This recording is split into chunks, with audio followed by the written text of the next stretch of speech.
柏芝激嬲霆鋒，台灣過生日。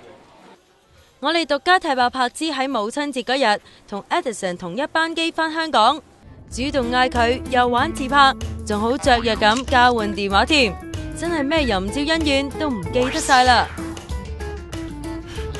但有傳霆鋒知道單嘢後好嬲，搞到兩公婆冷戰添，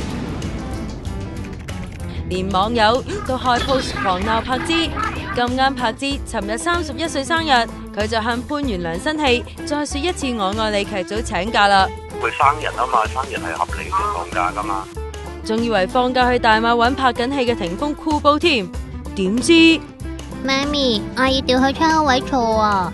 Lucas， 阿媽依家唔可以立亂調位啦。佢只係帶埋 Lucas 去台灣咋。Lucas， come back please。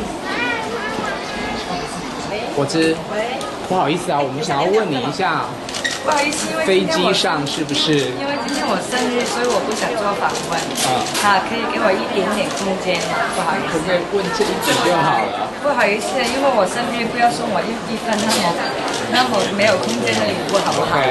好，但係點解你話覺有笪嘢嘅？查實上年霆鋒都專登唔去橫店拍戲住，留喺香港同柏芝過生日。今年天各一方，唔通真係嬲到冇眼睇？